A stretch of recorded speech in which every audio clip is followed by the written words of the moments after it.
Welcome to Behavioral Grooves. My name is Kurt Nelson. And I'm Tim Houlihan. Our podcast explores why we do what we do through the application of behavioral science by having interesting conversations with academics, practitioners, and occasionally an accidental behavioral scientist.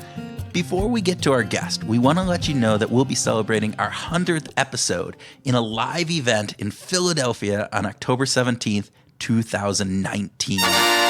It'll be at the Pennsylvania Academy for the Fine Arts, and we really hope that you'll be able to join us for this fun, super fun event. It's going to be epic.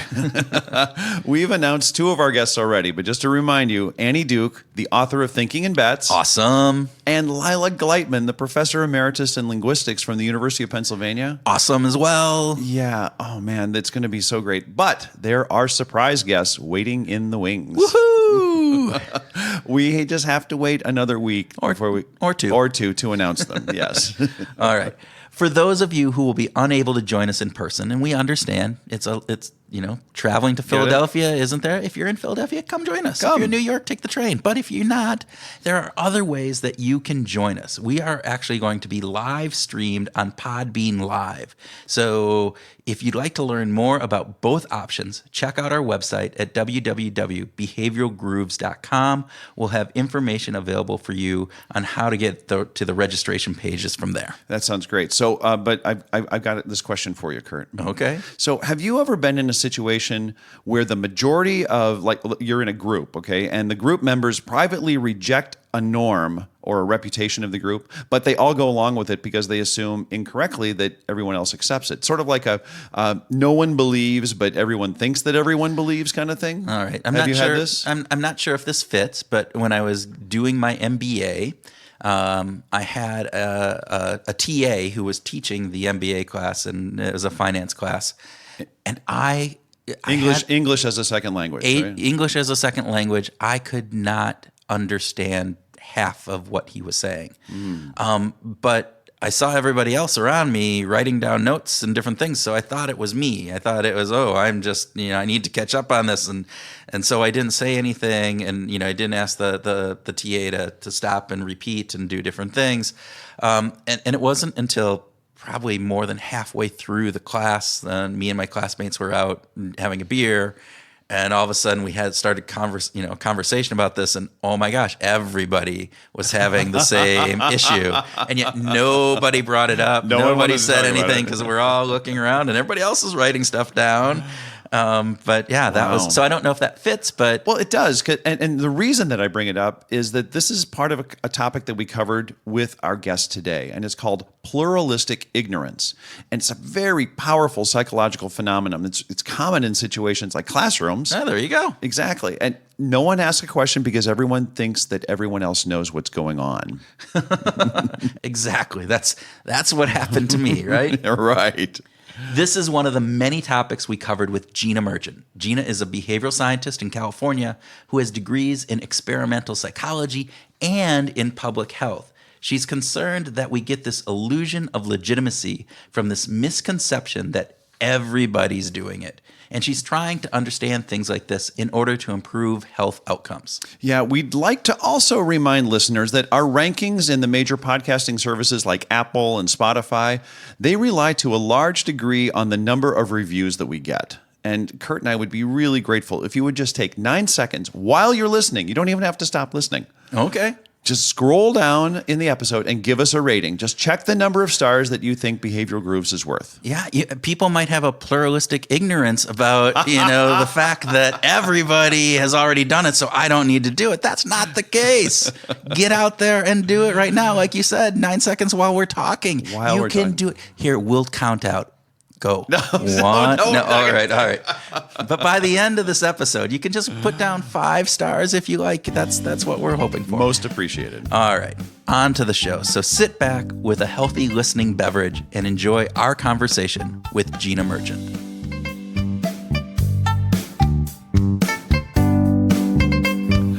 Welcome, Gina Merchant, to the Behavioral Grooves podcast.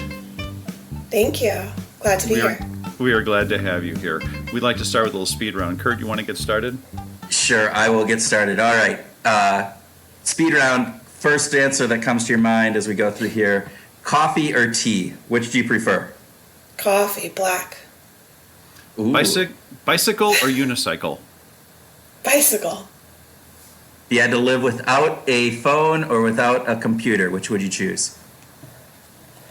Without a phone. Ooh. Do you think it's better to have a product designed by people who are reading editorials and op-eds in the New York Times on scientific information, or should they just wing it? C, neither. You should hire a behavioral scientist. Much better answer. Much better answer. All right.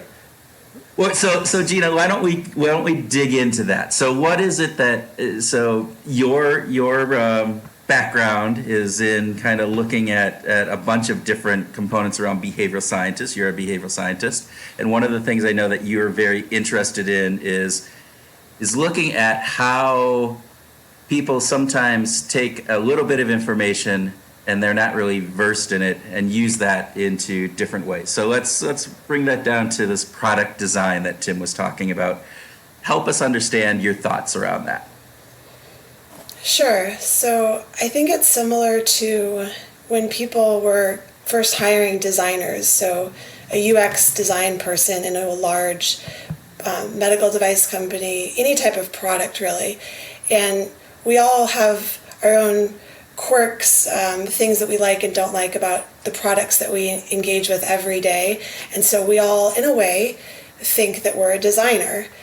And yet these folks have gone to school for I don't know how many years, it depends, but they've got expertise in how to design a functional product. And there's a process and a framework or a recipe, if you will, that is very similar to the scientific process. And I think I'm entering into industry, and where I currently am employed at ResMed, which is a very large, global leading medical device company.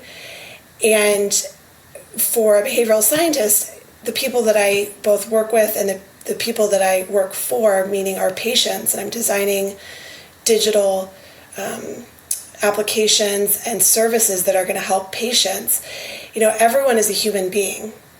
And so it's really easy for people to fall into the trap of, I'll just use a couple biases, for example. So there's this truth illusion effect. And the more that we hear something, the more we are likely to believe it, irrespective of the evidence upon which that thing is built. And this can be really problematic. I mean, I don't want to get political, but a really good example is gun violence. There's this chorus of voices talking about,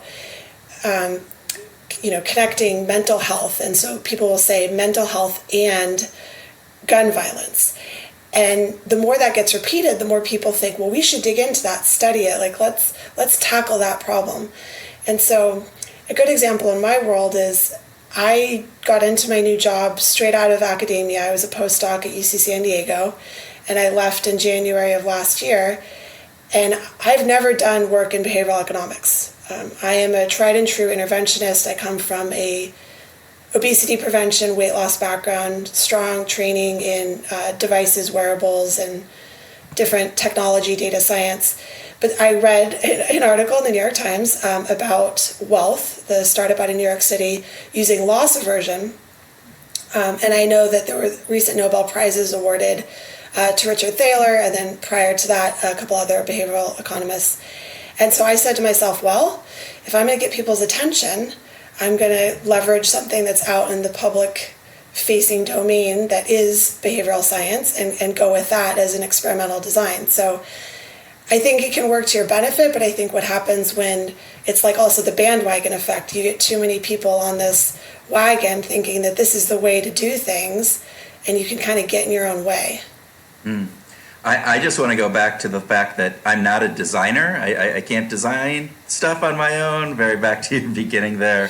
No, but I think that's very true. I think we tend to look at things based on our own, obviously the biases that you've talked about, but our own perception of this is what would make a good product. And we don't have necessarily that background to understand all of the design components that go into that, and reading an article or two doesn't make us an expert. same way as reading an article or two or an op-ed piece in behavioral science doesn't make us a behavioral scientist. So, I fully believe that. So it's interesting too, because there's a couple sayings in behavioral science. So my early training was in experimental psychology. That's my master's. And then I switched over to public health. And it was a transition from more tightly controlled studies and more focused on psychology. So that's thinking the brain and behavior. Public health is very broad. It could be very community-based, thinking more about effectiveness versus efficacy. But this one thing holds true all the time, is that as humans, we've got a lot of information coming into our brains all the time, and we have to make sense of it. And so we have to rely on heuristics. And again, those heuristics can be good if we can democratize behavioral science in such a way that the right types of off-the-shelf toolkits are being leveraged by people across different disciplines within departments at all levels, then that's a really promising, we've done a good job. I just think where we are today, there aren't a lot of behavioral scientists out in industry, and I am friends with, a lot on social media. I call them my friends because we engage with one another a lot. But I think we've got another 10, 15 years before we can really realize the fruits of our labor, meaning out in products that people engage with for their health. So if you're looking at an app to lose weight, do the ingredients in that app really result in behavior change, or do they just make marketing claims that they do? Yeah, I read today, so Behavioral Exchange over in London just wrapped up, and so there was a bunch of comments, and Dan Ariely was speaking there, and he said, sometimes we've been using behavioral economics and behavioral science to kind of tweak different products. And he said, sometimes you just have to blow it all up and start from scratch. And that's a much bigger piece. But he said, when you do that, you tend to make, when you bake into behavioral design into that from the very beginning, you can have these transformative impacts as opposed to tweaks going along the way.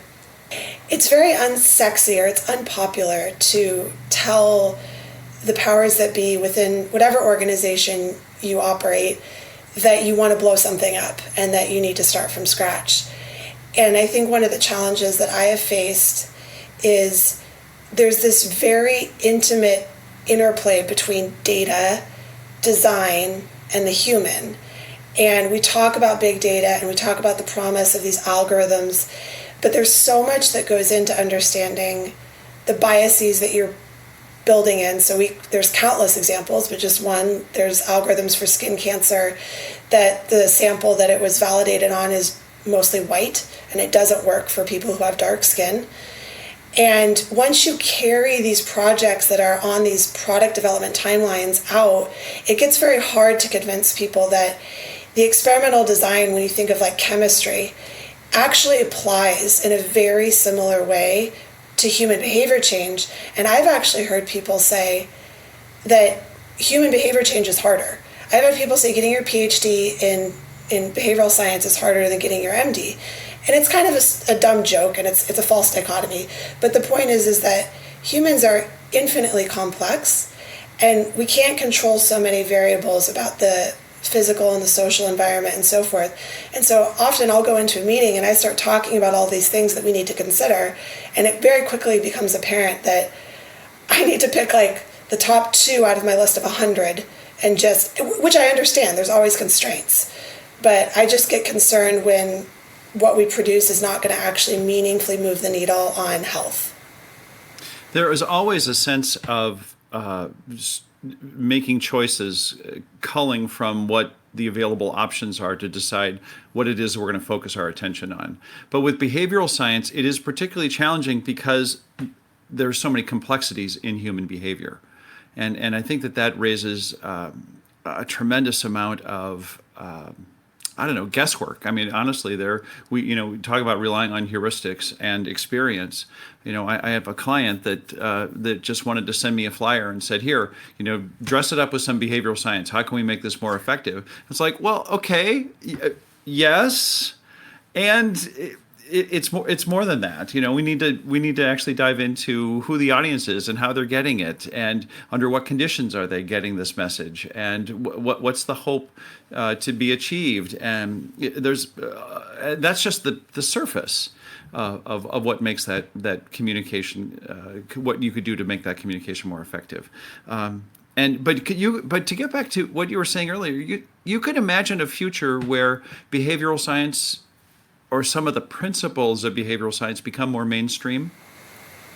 Oh, absolutely. I mean, I look at, my career.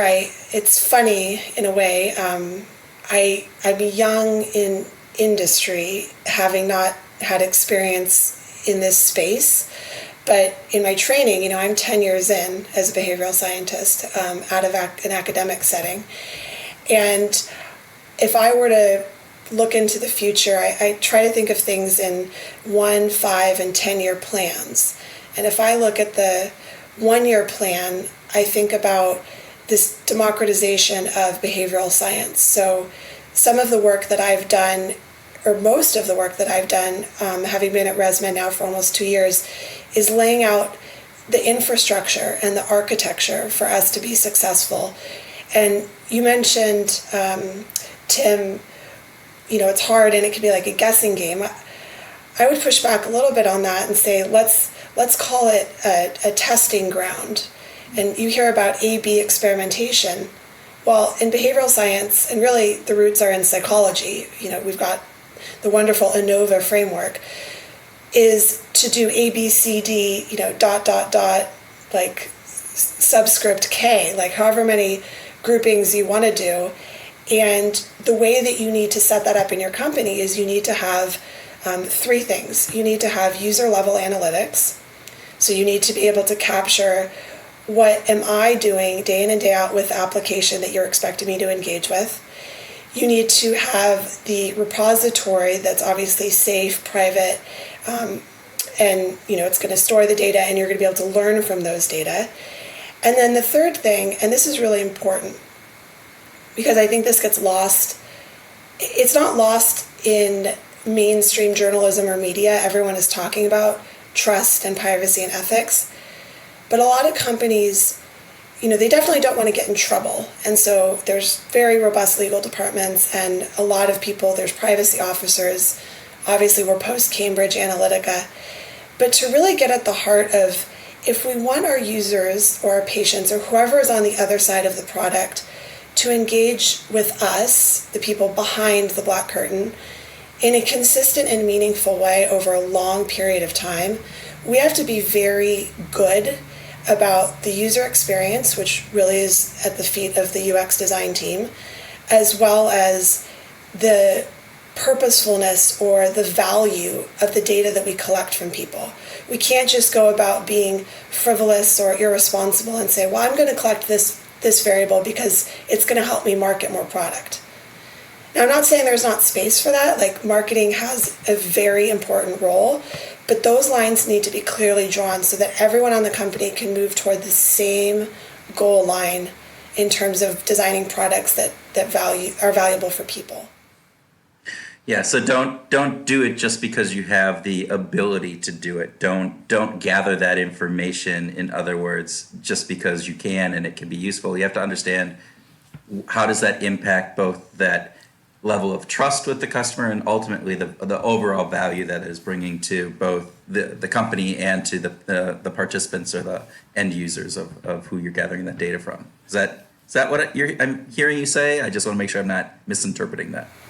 No, that's perfect. I think if I can bring it back to folks who might have a more academically inclined way of viewing this, I spoke earlier about medicine, it's do no harm. In public health, we often, I say we like as though I'm still going out and doing this work, but I did a lot of work with Mexican American communities, Hispanic populations in general, but here in Southern California, South San Diego, there's obviously the borders right there. And you'll go out into a community and there's a grant that you've been given from a large funding agency, usually often the NIH. And there's a time period upon which this is going to begin and end, and then you're going to be out of that community. So what obligation do you have? And the way that a lot of public health people have thought about this is, I'm going to go in there and I can't just give the control group nothing. So there's different design considerations. Waitlist control, so you'll get it after 6 months. There's crossover randomization. And there's all these different techniques that are employed to really protect the people that you're asking to get data from. And I challenge industry in a way, for those that want to think about how they can better serve their customer base, to think about, where does this potential mistrust come from? It actually goes way further back than Cambridge Analytica. We talk about the Tuskegee syphilis studies. Mm-hmm. We can talk about the prison experiments. I mean, there's a whole host of instances where things have been done unethically in both clinical and behavioral health. And the people in the communities upon which we are expecting them to either use our products because they have no choice. So in our case, if you have a chronic disease, you want to use an application that's going to help you self-monitor and get good feedback on your therapy usage. We have an obligation to these people to do it right, I think from a broader sense than just necessarily keeping them in our customer base. And a very simple or a substrata of this is you want to approach these opportunities with a high ethical standard. Yeah, definitely. Yeah. So, Gina, I think there's one thing I want to go back to, because you were talking about that A/B testing that is done relatively. I mean, I think a lot of companies bring an A/B testing in, marketing, design, all of those various things. But you brought up this component of using a larger subset for that, which is kind of a psychological component where you bring that ANOVA in. And I know you're bringing in that behavioral science perspective into the work that you're doing, and you're having to interact with UX designers and data scientists and everybody else within the corporate world. What do you think the value is? And I bring up that example because I think that is one of the values that we can bring. What is the value of bringing a behavioral scientist into a corporate job, in a corporate world, when you're doing these types of things? Yeah, that's a great question. I'll take the first part around the multifactorial experiments, the ABCD ad infinitum. Well, it gets quite large quite quickly, but yes, the value there is, the value prop, as folks would say, is enormous. So we think about the cost of content development and production, and it's nothing to laugh at. It's quite costly. But we know from loads and loads of health communication research that the more variables we can tailor on, the better.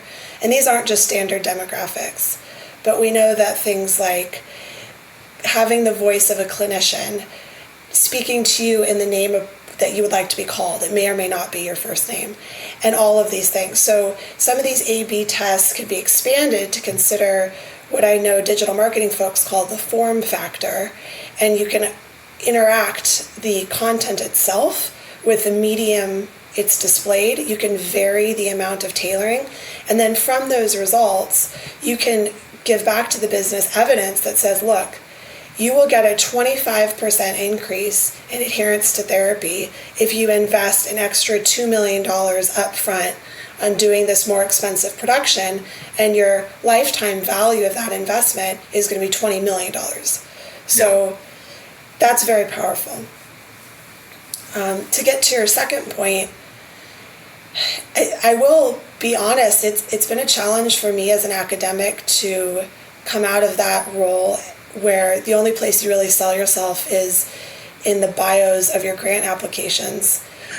Because your job as a scientist is, I mean, there are large egos everywhere, so I'm not pretending that those don't exist in the sciences, but I think it's hard for me, or it's been hard for me to say, this is what makes us great, and without us, you will not be successful. However, I mentioned when we were chatting before that there's folks have started a medical due diligence company called MDisrupt, and I've gotten together with these two women who are incredibly successful in their own right in Silicon Valley. One's an MD and one is a marketing and commercialization expert.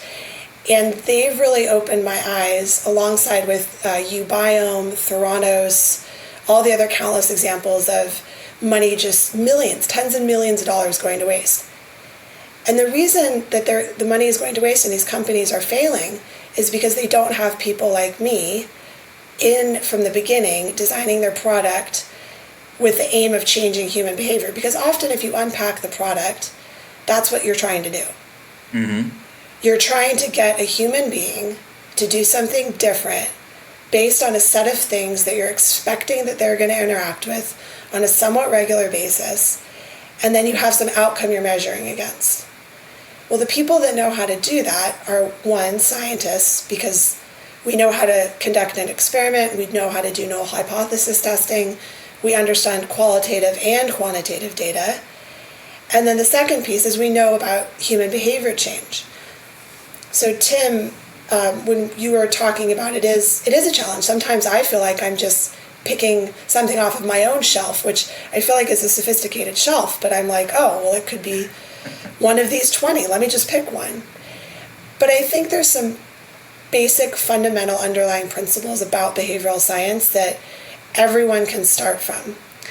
And the first would be what's known as operational psychology or operant conditioning. And this is where behavioral economics has kind of taken that and gone mainstream. And a lot of this is around schedules of reinforcement. So we know that people need to be rewarded closely in time for the behavior that they have executed on that you want to be repeated. We know that punishment generally doesn't work. And we know things like loss aversion can be effective.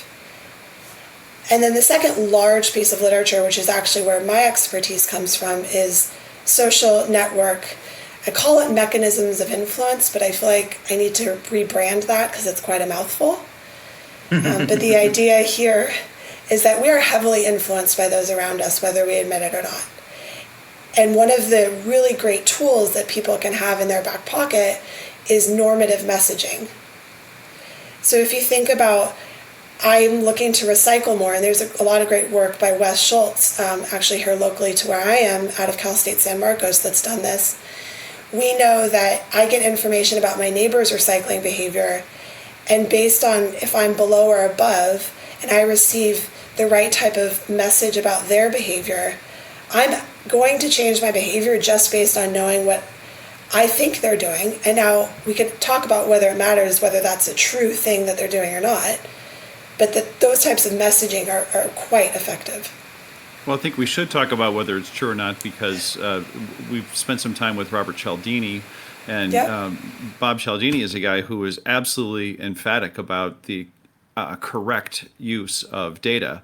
In the towel study, reuse the towels in the hotel room. They had to measure with a particular hotel room how many, what was the frequency with which towels were actually being reused in that room in order to make that claim. And I think that that's a rigor that I'll blame marketers, because I've been on that side of the table for some time, that are willing to just sort of let go, and it's hard. And that brings me to ask about some of the challenges that you've covered. Just getting back to this A/B testing idea, corporations are not used to A/B testing. Corporations are used to someone coming up with a good idea, and a more senior person says, "That's a good idea. Let's do that." And then they do that. Yeah, so going from A/B testing to A to, K infinitum, whatever it would be, is you're talking about even a bigger stretch and a variety of different things. So it's changing the behavior. You were talking about changing behavior, and part of this is actually being able to work within the organization to change the behavior of those corporate executives that are in there. Yes, and I think that you hit the nail on the head. I don't have a good answer other than to say it's something I think about every day.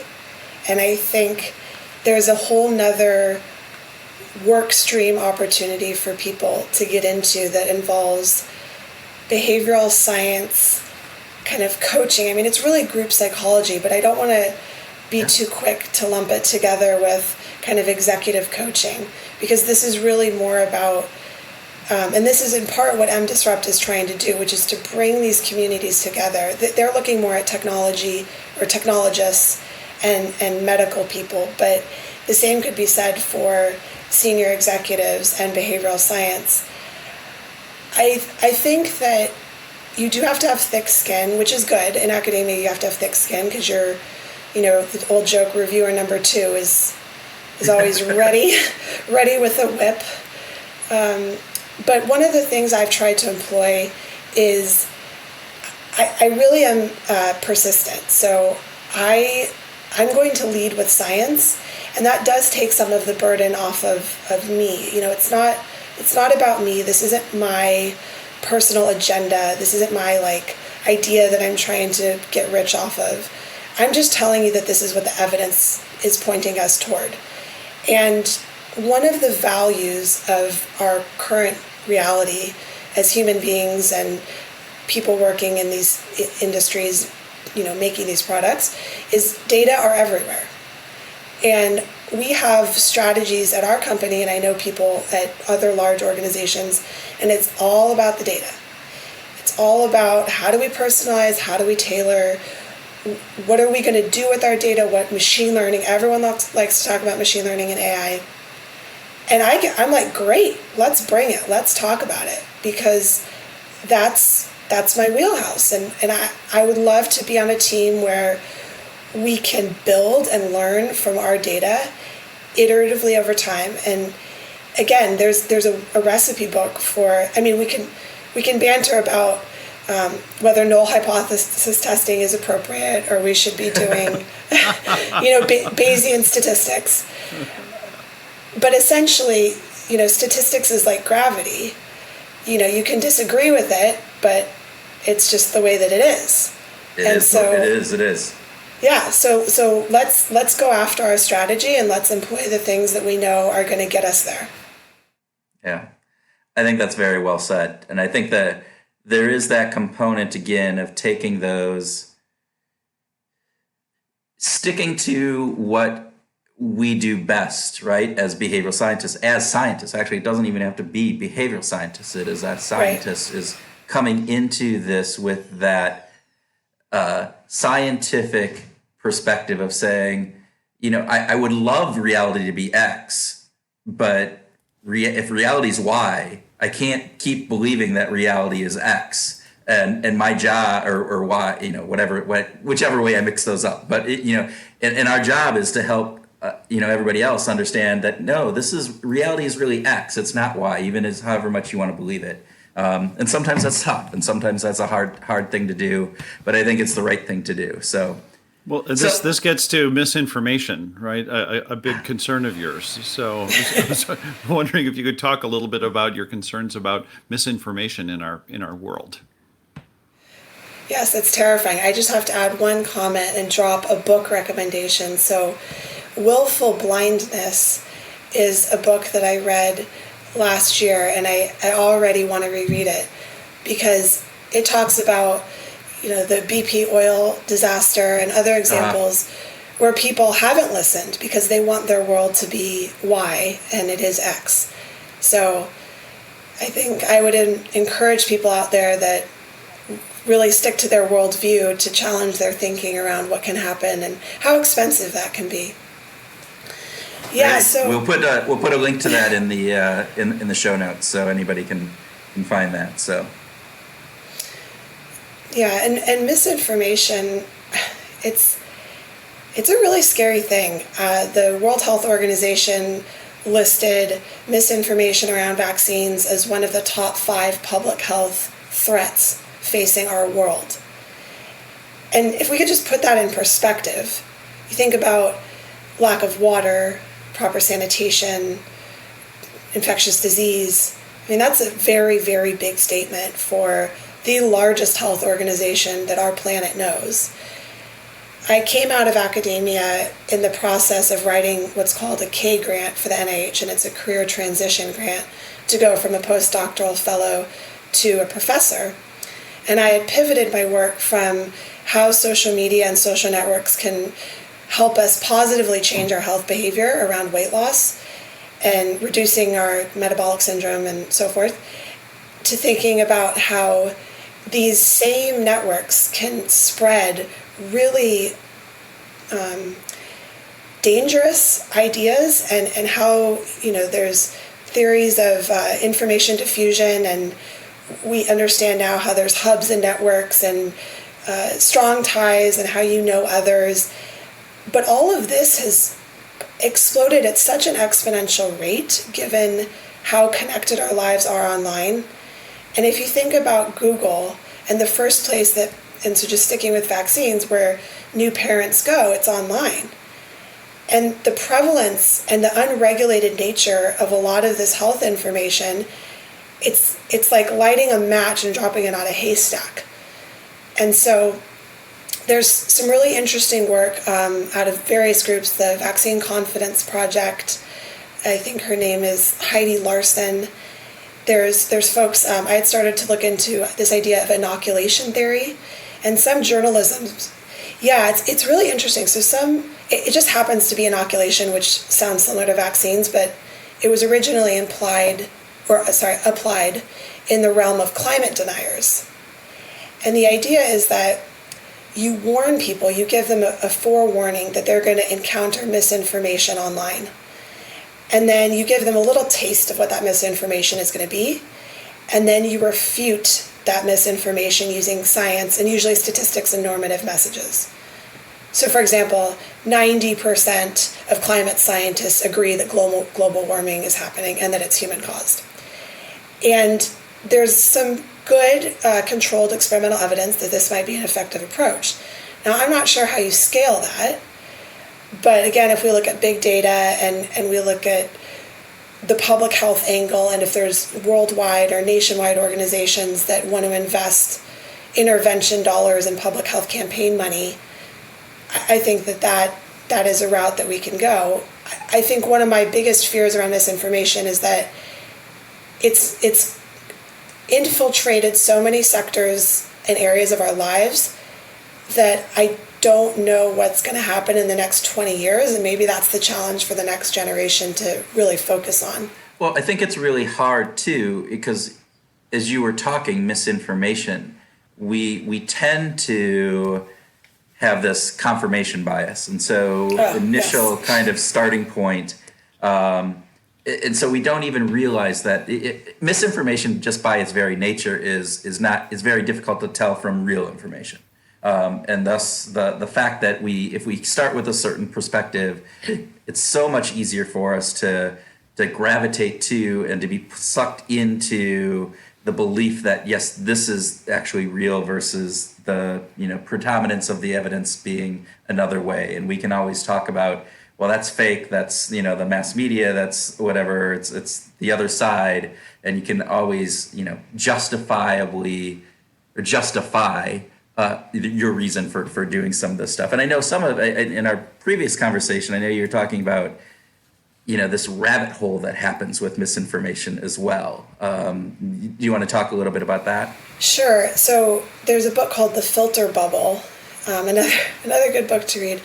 And the idea here is that they're echo chambers. So when we're online, we are going to be exposed to, like, the likelihood of exposure to misinformation increases with each encounter that we have.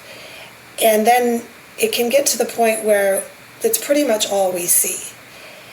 And so from the rabbit hole perspective, I think one of the things that I've been trying to think about, and I was just speaking with a colleague about this the other day, is not getting in a tit-for-tat exchange with people, because then it becomes a gaslighting. Mm-hmm. And it's detracting from the real information that needs to be put out there. So the vaccine area is, again, what I know the best. And there's a great paper on the tropes perpetuated by the anti-vaccine movement. And what happens is people are constantly changing the goalpost. So if you try to engage on one refutation, then they're just going to throw another one in your face. and then another one, and another one, and then they'll find a reason why what you said, even if it's true, it's not true, and it doesn't matter. And then you throw the emotional angle into it. I think what we could do a better job of, and I use the we quite liberally, but if we think about it from a public health campaign perspective, is narrative storytelling. So in a lot of the misinformation around vaccine injury and trying to put out that there's this high prevalence of it, people are using really sad, emotionally engaging stories. Now, I don't know what the counter to that is, because the absence of disease, there's not really that much to talk about. Mm-hmm. I have a shirt that says vaccines cause adults. and that was made by a chemistry PhD, and I found her on Twitter, and I just had to order one. But my point is that there's this, again, going back to the social network, normative messages. How can we bring real people into the conversation? We know how math literacy and health literacy and just literacy in general works. People aren't good with numbers. People don't absorb text as much as they do video. You put a picture alongside text, there's higher engagement. There's all these instances of this. So again, if we can put the money behind it to be more astute and I guess provocative and sexy about the science of truth, then maybe we'll have a chance. It's really interesting. I had a conversation just last week with two people who were telling me that vaccinations cause all kinds of ills, and that we should be stopping it. And I said, well, what are the ills that are being caused by vaccinations? And they said, well, we don't even know what kind of chemicals or compounds that are being put into the vaccines, and they're using those to control us. And so I thought, wow, that was really scary for me to hear. And I said, so how are we being controlled, or what could this be, and how are we being controlled? And they said, well, we could be possibly being controlled for all kinds of things, like what we eat and what we buy. And I said, so are there people the people who are not vaccinated, they're escaping this, right? And they said, yeah, people, there could be a whole group of people who are being excluded so that they can control us. And I said, well, and so when I started to break this down with rational arguments, they instantly abandoned the idea. They instantly just said, well, whatever, and kind of tossed their hands up and said, well, I'm not going to argue with you. And I thought, wow, so they weren't willing to engage in any kind of intellectual exchange about the veracity of their comments in exchange for simply wanting to hold on to their beliefs. One of the things one of Kurt's favorite things is that self-identity. I think that Yes. They identify themselves as anti-vaxxers, and that's how they want to remain. And they are willing to eschew the truth and push it aside as long as they can maintain their identity. Right, they'll die on the cross for that one. And I love that you brought up self-identity. I'm fascinated, and I have it on my to-do list to read more about things like the looking glass self. So this idea that I get information from my social environment, cues about how I think others perceive me to form who I think I am. Yeah. And I had always thought about identity as, I was a collegiate athlete. I've always loved sports and exercise. It's who I am. It's really not a choice, for better or worse, pushing through injury, what have you. But identity, I think, extends beyond that, and it does get into this realm of, and you think about it from a historical perspective about who is in power, in the United States, controlling, different branches of government. You think about cultural norms and kind of the tides of history. If we look to that as our kind of how we understand this phenomena, it helps to put in perspective the power of the collective herd in forming our own identity. And this gets back to us thinking that we're autonomous people, and it would make B.F. Skinner proud, because I'm basically saying that we're all like pigeons. But Well, I mean, you I did will talk operative conditioning, so you know you brought B.F. Skinner in well before this. So yeah. Yes. But I mean, I'm not a full blown behaviorist. I definitely it's both, and I think that's getting back to the beginning of our conversation. It's complicated. There are a lot of forces at play, and one of the things that's really interesting about wearables and the possibilities, if leveraged ethically and by people who know what they're doing with the data, is the opportunity to do, there's some work now with digital sensing, like passive phenotypes, pulling digital traces from your keystrokes and so forth, and estimating risks of depression and getting clusters of folks, and it's mind-blowing, really. Yeah. And then if you add in scraping your social media feed and looking at over a year's time what type of seasonal patterns, I mean, this is very temporally dense data. I do worry about what we're going to do with all of it. yeah. But I think for people designing products to improve the lives of patients and to prevent disease, it's a massive opportunity. Well, I want to go back to just talking again about self-identity, and the part that you brought in is that looking glass self, right? And the component of who we are is not an individualistic component, but it is part of how do we fit into that larger group. And I think that's a key piece, and it goes back to, we're tribal, and Tim and I talk about this all the time. We are tribal by nature, and an evolutionary kind of psychology would tell you, look, the people that fit in with the tribe are the ones that survive, the ones that pissed off the tribe and said, no, this is me and I don't care about the tribe's rules or how the tribe feels about me, are the ones who got ostracized and got left out in the cold. So it is a hard thing. And going back to what Tim was talking with, just this, I think today in particular, and this I think is some of the social media components too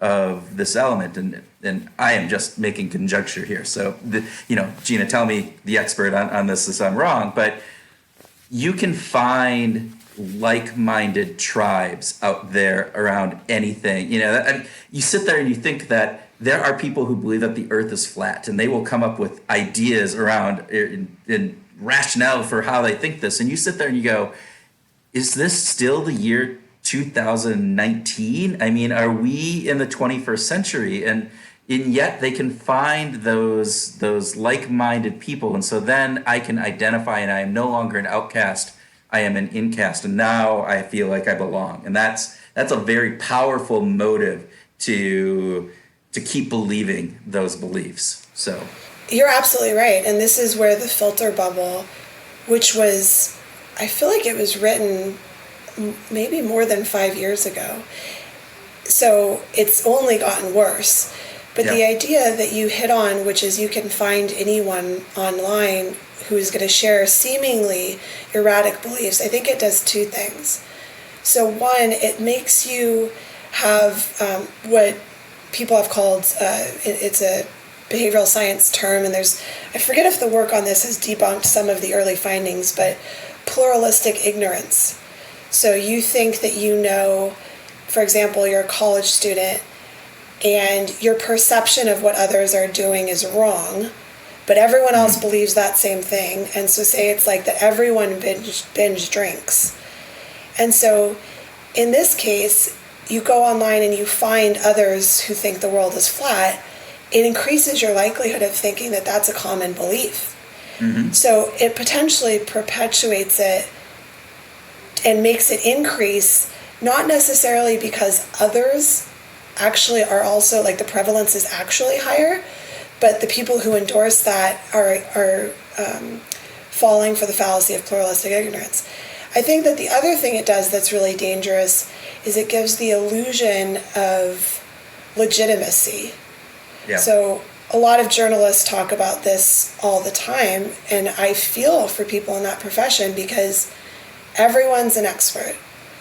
And it's great how we can go on Twitter and we can get these informational feeds. There's a fantastic scholar by the name of Kate Starbird, and I think she's out of University of Washington. And she has some excellent collaborators, and they look at the perpetuation of misinformation following natural disasters, chaotic worldwide events, and other areas of misinformation. And so I think if there's folks online who are saying these crazy conspiracy theory things, it's very difficult for people to tell truth from reality. Yeah. So that's a kind of pessimistic view, but I know.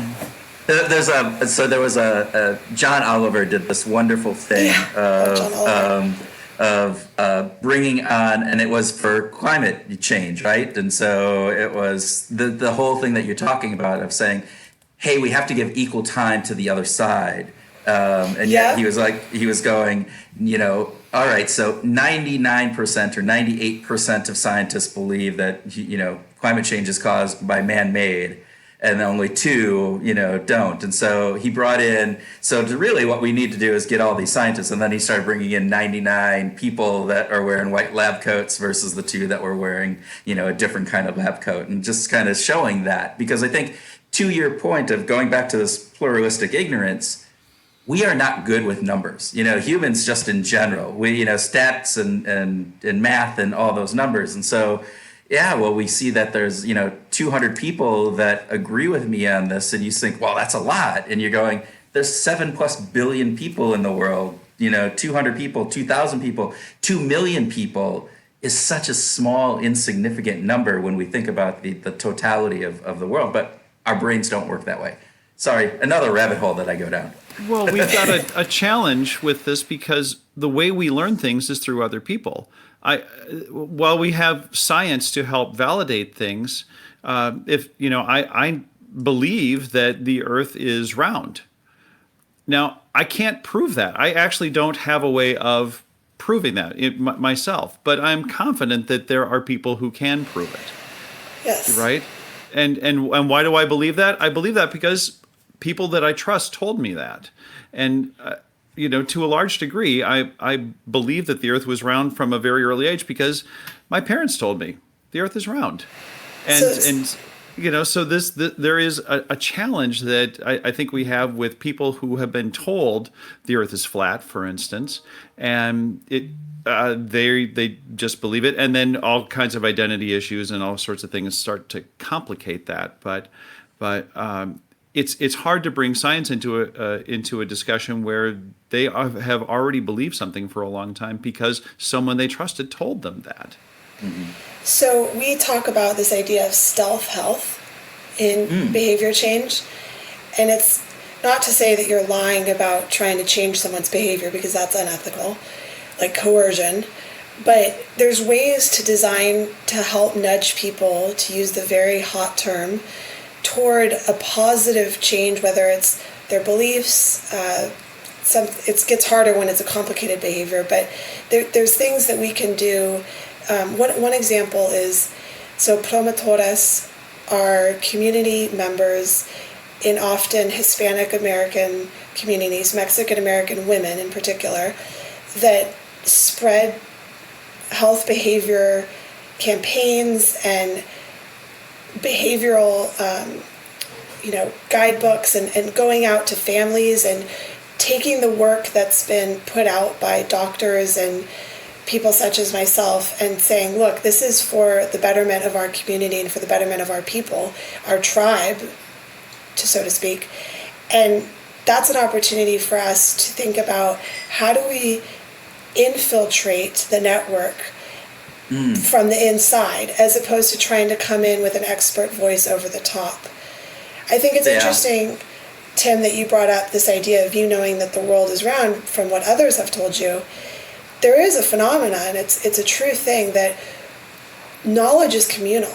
So I don't know things that I'll say, I know the world's round, or I'll say, I know that the earth goes around the sun, but I don't really know the trajectory, I don't know the speed, I couldn't give you any statistics on that, but I trust the people that do, and my parents and all of that. So it can be a good exercise for us to think about how do we take that. Those are the knowns scientifically about how humans operate, make decisions, and how we establish our belief systems. And how can we leverage that to design to improve health? Yeah, Yeah. that sounds very cool. That sounds very cool. I call it using our biases to work in our favor. Yeah. It's like using behavioral science powers for good.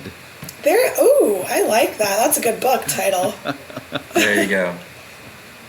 I was wondering if we could move over and talk a little bit about music. Of course, I love music. Yes, who doesn't like music? Well, We have had a guest or two, so Really? Oh, yeah. they will find it one day. they will. They will find it one day.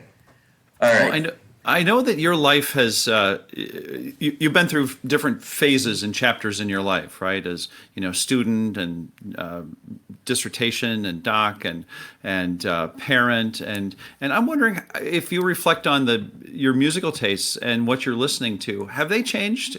Do you think with different phases and chapters of your life? Yeah, I think I wish that the rap was better for teenagers nowadays, because when I was a teenager, I thought we had really good rap.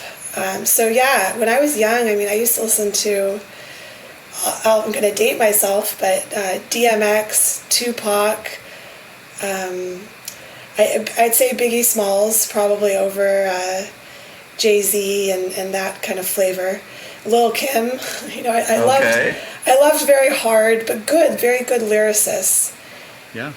I think And it'll then- be interesting because my son listens to rap right now, and I bet he will, when he gets up to that certain age, he will be reflecting back on, back when I was, a teenager and rap was good, right? So Yeah, I just don't think Kanye has it. I mean, I can't get over his personality, but... yeah, and then, I went to junior college in San Luis Obispo, which is where I met my now husband, and I got really into, that Southern California, that Central California vibe, Jack Johnson. It was Tribe Called Quest, I feel like that was before, but a little bit more, mellow. I'm not sure what you would call that genre, and Ben Harper. Oh, surf rock. Surf rock. Well, yeah, that's definitely mellow, though. Yeah. Yeah. So, do you still listen to Ben Harper and Jack Johnson? I don't know. Now I listen to the 30 Top Toddler Songs, which is actually a coalition. There's a great, actually, if you want a good toddler recommendation, this guy Ivan Schultz, and there's a song called Fire Truck. And you would think he was singing about love or something. It is so powerful and great, and it's because I just listen to it all the time, but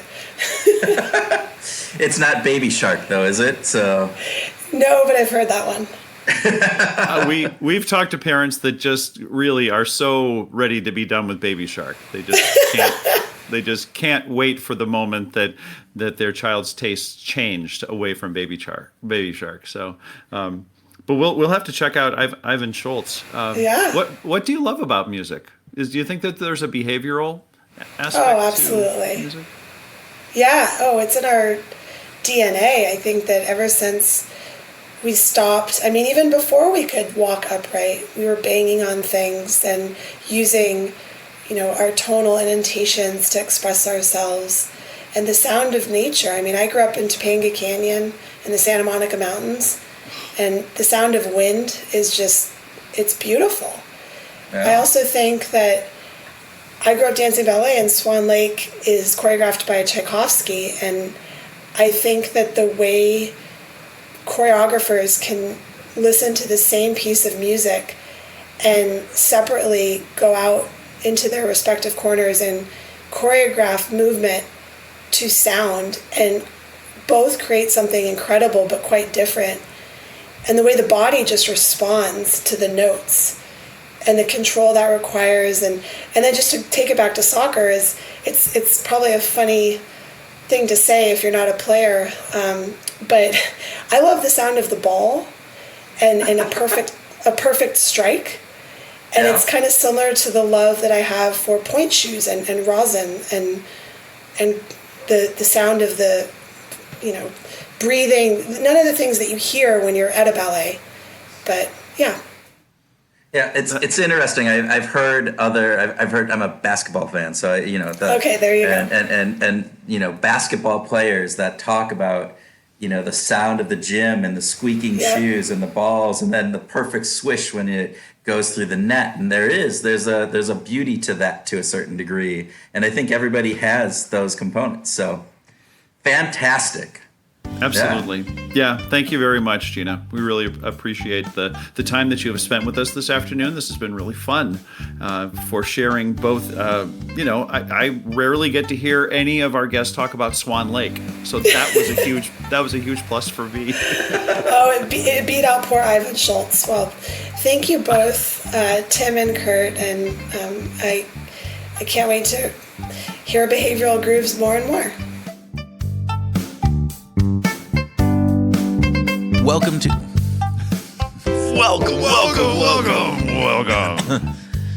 All right.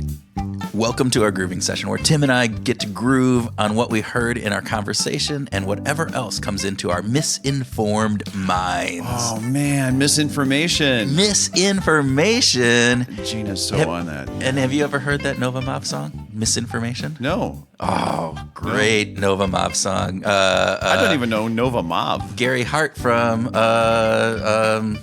The senator from Denver, from Colorado. Grant Hart, not Gary okay. Hart. Grant Hart from Husker Du. It was his band after Husker Du had a great song called Little Misinformation. Yeah. And what's the band called? Nova Mob. All right. All right. There we see. We got the music out of the way up front in our grooving session. Look at that. Right. There you go. Never happened before. It has, and it probably will never happen again. But Okay, there you go. so what struck you about Gina's comments about misinformation? Well, I think it's just it's this prevalent component that is plaguing society at this point, and it's added to because of the way technology is working. Yeah. And yet it goes back into our DNA. It goes back into how we process information, how we believe things right away, and various different things. And so it's really interesting in how do we combat it? How do we try to, vaccinate ourselves against the anti-vaxxer, components that are going out there? What about you? Yeah, totally. The misinformation thing was just such a big part of her public health issue. And I think the implications of living in the filter bubble, to use a word that Gina was sharing with us, right? If you're living in the filter bubble and you've got this echo chamber going on and you start to believe this misinformation about vaccines, for instance, the implications aren't just for your kids or for you, they're for the entire community. Public health, epidemiology becomes a big part of the story, and it's really concerning that people's decisions about whether or not they're going to get vaccinated end up having public health, level implications. And so I really appreciate her passion, and I'm really glad that she is on this crusade to make a difference. Yeah, and I think there's a larger component of this. So yes, the health component is vital and very big. I think there's this larger issue that we are losing trust and faith in a lot of the institutions that are out there, because we get in this bubble and all of a sudden our self-identity gets aligned with the thinking within that bubble. And then when we get, different information presented to us, that becomes this argument against who we are. And so we have cognitive, dissonance around that. And we really push off, and then we say, well, that can't be true. And so all of a sudden it leads to this erosion of trust in institutions and in science, which I think has a larger component, because if it keeps going, we get into these different tribes, and the different tribes don't talk to each other, and we don't start trusting each other, when I think we have a lot more in common, and yet we go away. I read something recently where it was saying, the difference that we're having on social online is actually impacting who we are friends with. So if you are a friend with somebody in real life, and you've never, don't have a social component, might be somebody from high school or whatever, and you haven't been in social contact with them, and then you start meeting up with, you start reading their social posts and they're in a different group than you are less likely to go out and have a beer with them or go and do something with them because of an identity issue based on one tiny sliver of who we are. Exactly. And yet that ends up dominating. And I think part of this is the reverberation, the echo chamber that we're in is so powerful, and it recycles messages so quickly that has an effect on how quickly we can adapt ourselves to, oh, this is who I am. Right. Because I'm hearing it 20,000 times a day. Yeah. That it's coming through LinkedIn and Twitter and Instagram and Facebook and I'm getting it in all these different fronts.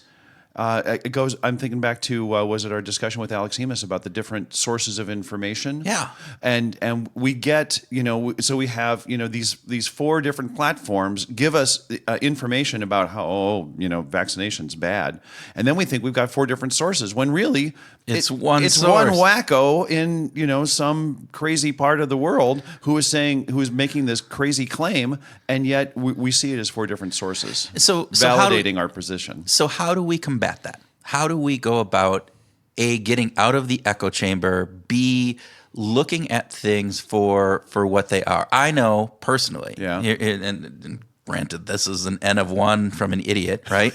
So no, but a very handsome idiot, a balding, bearded idiot. So I look like I have wisdom. No, you've got a PhD. You think about this stuff. I have sauce. I have enough meat in the sauce. You have enough meat in the sauce. Right. Okay. No, but so one of the things I've actually gone out and done is I lean left, right, and on political components. That was clever. I lean left, right? That was good.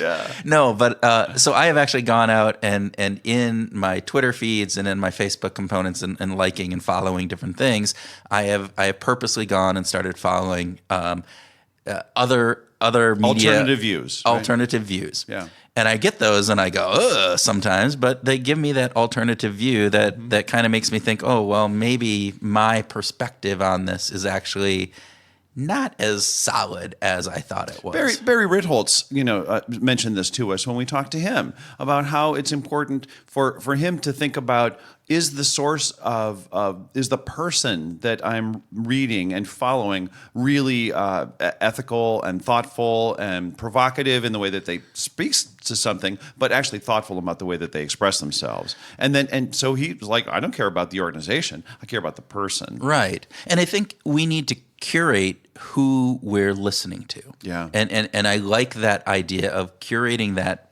based on the person and looking at their past writings and looking at their past components and saying, are these just a shrill, or does this person actually think about things and express it from a perspective of authority and validity and reality? I think that's the big piece, is that reality aspect. We got to spend some time last night with Rod Wagner. Oh, that was great. One of our previous guests. And Rod was emphasizing the importance of turning off notifications. Just get out, just start to remove yourself. He wasn't saying, stop Facebook, stop Instagram, stop everything. He wasn't saying that, but just turn off the notifications, just so that you get out of the instant, oh my God, I have to respond to this. Well, and what I liked about Rod was saying is, our brains are wired to believe things.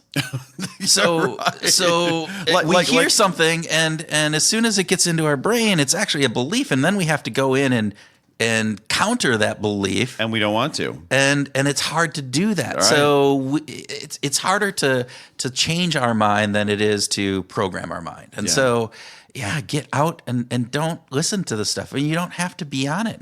That's hard. I find myself being, ooh, I got a few extra minutes, I'm going to just go out on Twitter. And then you get caught up into that whole thing, and you go boom, boom, boom, boom, boom. And you get stuck in the echo chamber, and you get stuck in your bubble, and you relive it and get mad at the other tribe. And even though they're not another tribe, they're all part of this. We're all part of the same race. tribe. We are all part of the human race, and we all have mostly the same wants and dreams. Wouldn't it be great if we could take a little more anthropological view of this, that we all basically come from, the same sets of DNA? Yeah. Oh man. Okay. I'm not going to get on that. Yeah. I also wanted to talk about, Gina talked about big data and the interplay between big data and design. Yes. And I thought that was really, really interesting, emphasizing the idea that, guess what? Being a behavioral scientist and applying behavioral science is complex. Human beings are complex. Contexts are complex. And it's just not easy to do. And big data doesn't always get it right. No, And so it helps. It can give us some insights that we didn't have before. It can give us some insights, but it's not a be all end all solution. No, not at all. It is a component within.